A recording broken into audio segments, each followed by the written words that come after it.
Abordagem da via aérea difícil, novo guideline e o papel do videolaringoscópio. Olá, Dr. Rodrigo, Dr. Marcos, sejam bem-vindos. Obrigada por terem aceitado o nosso convite. Dr. Rodrigo, gostaria que você começasse se apresentando para a nossa audiência, por favor. Claro, nós que agradecemos o convite. Eu sou Rodrigo Saldanha, sou médico anestesiologista, tenho também área de atuação em dor e atualmente respondo pela coordenação do programa de residência médica em anestesiologia da Santa Casa de Juiz de Fora. Dr. Marcos? Tudo bem, pessoal? Obrigado pela oportunidade. Meu nome é Marcos Oliveira. Estou no 2º ano da residência de anestesiologia. Sou médico formado pela Universidade Federal de Juiz de Fora. Muito bem. A gente vai começar com o Dr. Rodrigo. Doutor, eu queria entender o que é considerado uma via aérea difícil e quais são os principais desafios enfrentados pelos médicos anestesiologistas, ao lidar com uma via aérea difícil. Na verdade, essa já é uma definição que foi atualizada, pelos novos guidelines. Antigamente a gente falava em intubação difícil, hoje a gente fala em via aérea difícil, que são as situações antecipadas ou não pelo médico em que há uma dificuldade em se ventilar o paciente, seja através da própria intubação, como eu já citei, mas também hoje a gente considera dificuldade de ventilar através de outros dispositivos que a gente tem de acesso à via aérea, como por exemplo a máscara facial, os dispositivos supraglóticos, a gente cita a máscara laríngea e até mesmo uma via aérea cirúrgica.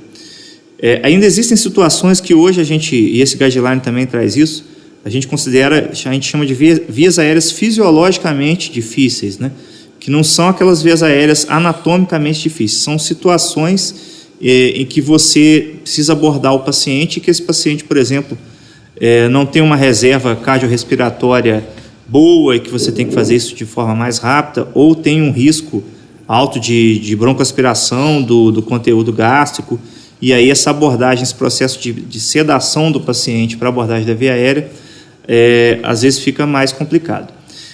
Os desafios são situações desafiadoras, Michele, porque muitas vezes o médico tem que tomar uma decisão muito rápida da conduta, Por isso que é importante o treinamento, as simulações, Quanto mais isso ficar consolidado na mente do profissional, não só do anestesiologista, mas também do médico que trabalha na emergência, do pessoal do resgate, pré-hospitalar, todo mundo os intensivistas, todo mundo que de alguma forma precisa de abordar a via aérea no seu dia a dia. Ok, doutor. Como é que é feita a avaliação inicial de um paciente com essa via aérea difícil? Quais são os critérios que vocês utilizam para identificar essa situação? Assim como tudo em medicina, tudo começa com uma boa história clínica e um bom exame físico, Então, assim, a gente começa, na medida do possível, levantando a história do paciente, se ele tem algum fator de risco, por exemplo, para broncoaspiração, se esse paciente é um paciente que está em jejum, se ele tem alguma condição de retardo ou de obstrução ao esvaziamento gástrico, como é a reserva cardiorrespiratória desse paciente, se é um paciente que aguenta que seja feita uma sedação para essa intubação, se esse paciente já foi intubado previamente, porque muito provavelmente ele vai ter uma intubação fácil, porque um outro profissional já realizou, e o exame físico, principalmente das vias aéreas, A gente tem uma classificação que a gente chama de classificação de Mallampati, de acordo com o que a gente visualiza do paciente no exame físico, medidas que a gente tem, por exemplo, a distância tiromentoniana, o estado da dentição do paciente e, eventualmente, até alguns exames de imagem podem nos auxiliar, mostrando aqui a presença a anatomia das vias aéreas, se tem algum tumor, se tem algum abscesso. E dentro disso, hoje a gente tem uma ferramenta que é muito prática, muito portátil, a gente pode usar à beira do leito, que é o ultrassom, a ultrassonografia.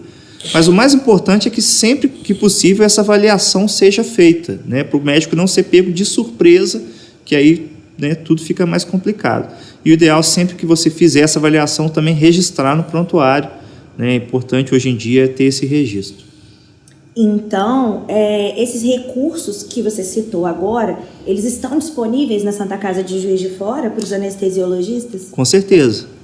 A gente tem lá no centro cirúrgico um ultrassom só do serviço, E mesmo também na UTI, não sei na emergência, mas na UTI com certeza eu sei que existem esses recursos disponíveis. UTI pediátrica, UTI adulto, bem equipado. Entendi. Quando você diz a importância de colocar isso no prontuário, é o outro médico que está avaliando antes de o anestesiologista? Sim, não. É o médico assistente?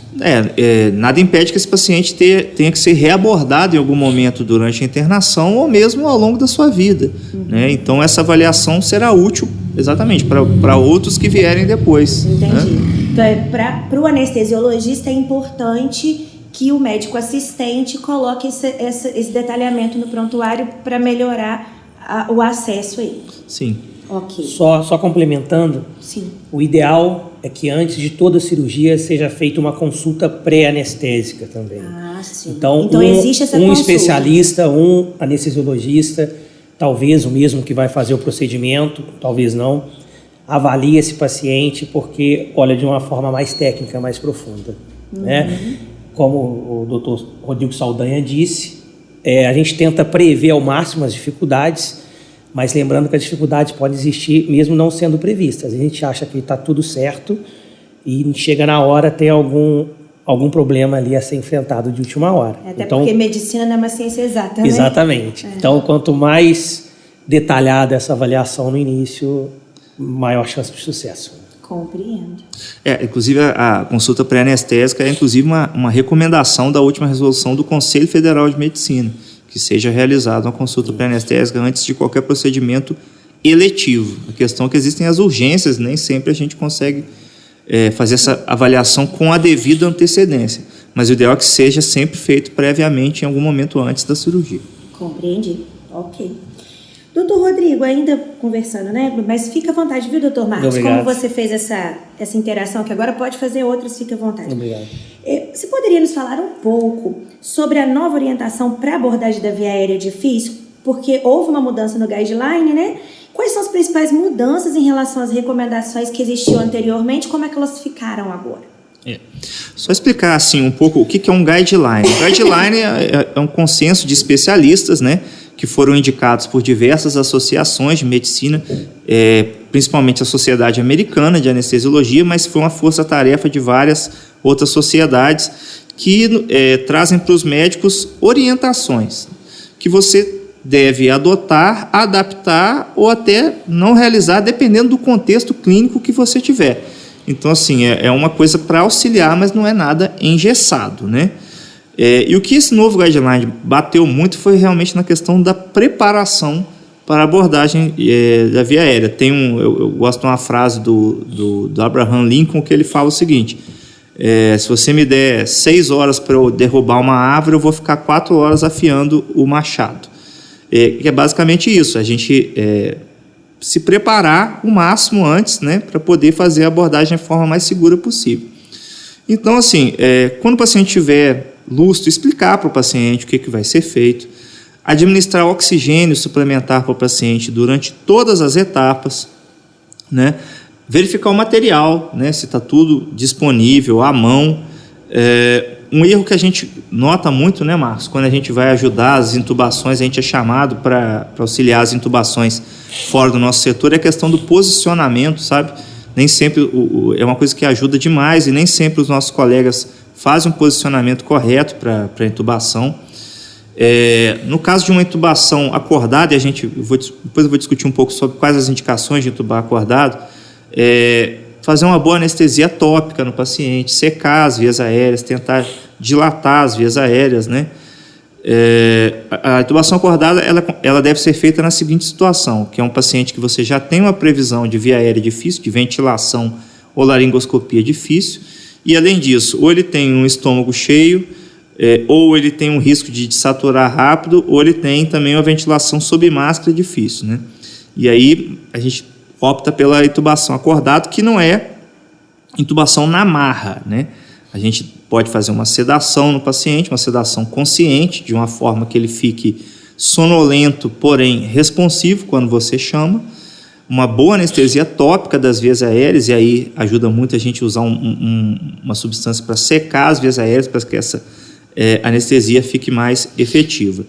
E, eventualmente, uma coisa também que a gente tem que sempre avaliar é se realmente há necessidade daquela via aérea naquele momento, que hoje a gente tem dispositivos menos invasivos, né, como, por exemplo, os dispositivos supraglóticos, a máscara laríngea, e também, dentro do contexto, né, do algoritmo da previsão de via aérea, lançar mão de outros dispositivos, né, como, por exemplo, o broncofibroscópio, e hoje está usando muito, né, tá sendo muito falado, a importância do videolaringoscópio, né?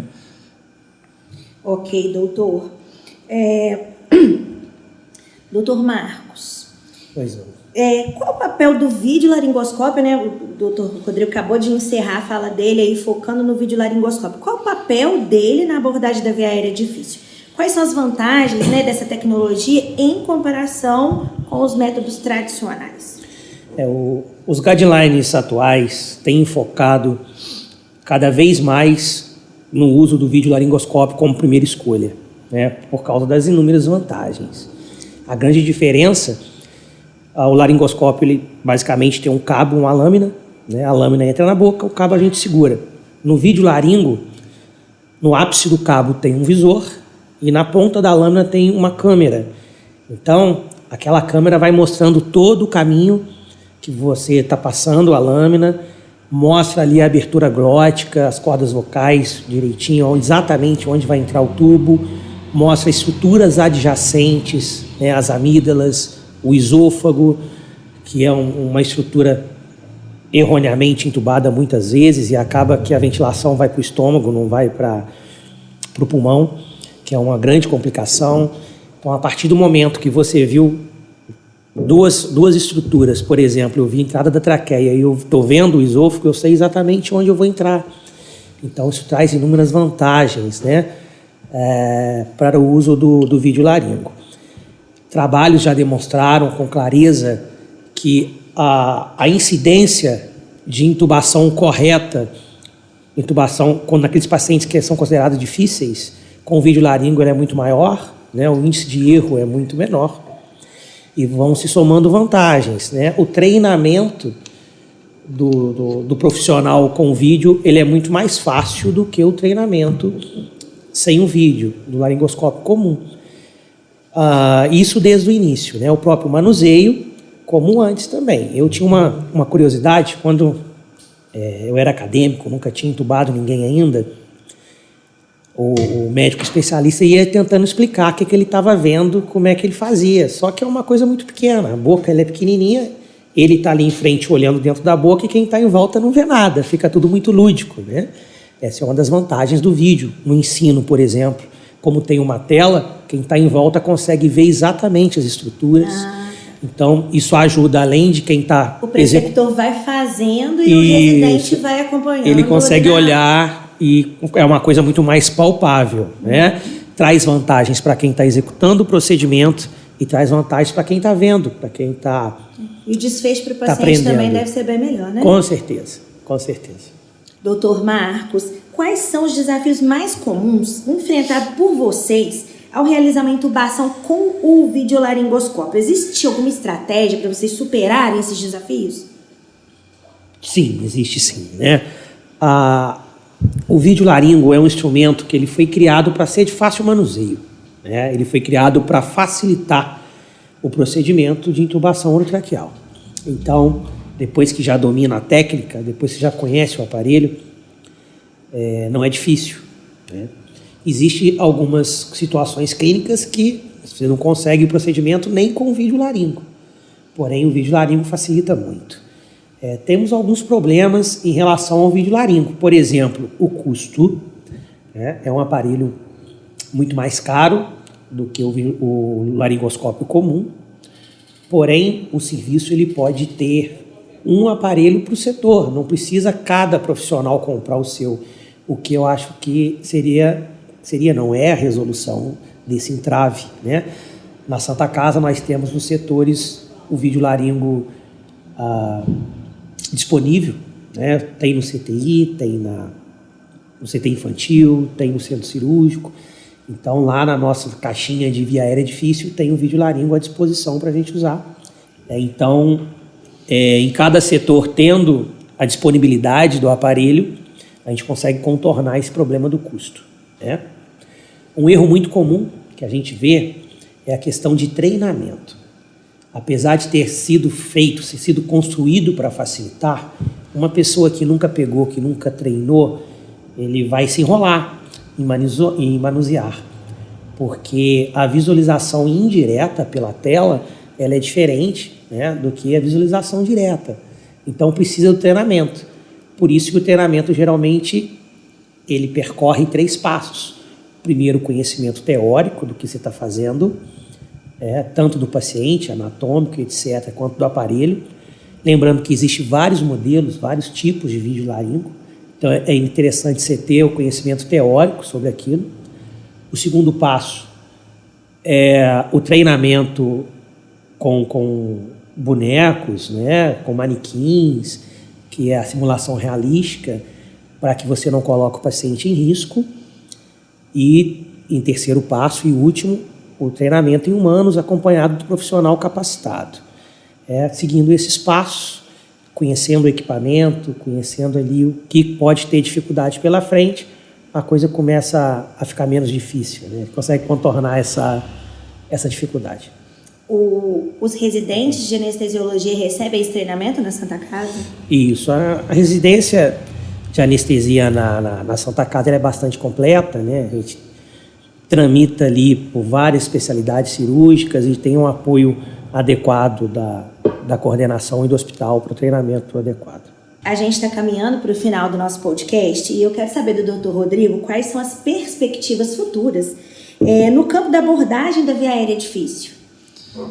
Vamos fazer aí um exercício aí de futurologia, né? Cada dia surge um dispositivo novo, né? Eu acho que o videolaringoscópio realmente veio para ficar e eu acho que o que está faltando talvez seja um pouco mais de evidência científica de qualidade, né? Mostrando o diferencial desses dispositivos realmente, mostrando o resultado, né? O quão melhores são esses dispositivos, né? Isso falta um pouco mais de trabalho científico para isso, tem que ser publicados os trabalhos melhores. E também a questão realmente do treinamento dos profissionais, né? Como eu disse no início do nosso podcast, a abordagem da via aérea não é uma coisa exclusiva do anestesiologista, é algo que faz parte do dia a dia do emergencista, do intensivista, do pessoal do pré-hospitalar e essas etapas de treinamento que o Marcos mencionou muito bem tem que estar também mais disponíveis para esses profissionais para que a coisa fique mais, digamos assim, protocolada, disseminada, trazendo benefício assim, para todos os pacientes. Ok, doutor, muito obrigada. Doutor Marcos, quer fazer alguma consideração? Não, acho que o doutor Rodrigo Saldanha falou muito bem. Eu sou chefe dele, aí ele precisa falar isso. Achei sábio, achei sagaz. Muito obrigada, doutor Rodrigo Saldanha, muito obrigada, doutor Marcos Thiago de Oliveira, residente do 2º ano de anestesiologia da Santa Casa, né? Eu fico feliz de poder ter recebido vocês aqui para a gente esclarecer para médicos que ainda estão na academia ou que estão chegando agora no programa de residência sobre anestesiologia. Nos colocamos à disposição. Esse é o Santa Talks, o podcast da Santa Casa de Juiz de Fora. Se você gostou desse conteúdo, aproveita para deixar o seu like, se inscreve no nosso canal. Se você conhece alguém que também pode se interessar por esse conteúdo, compartilhe. E não esqueça de ativar as notificações para você acompanhar os outros episódios do Santa Talks, o podcast da Santa Casa de Juiz de Fora.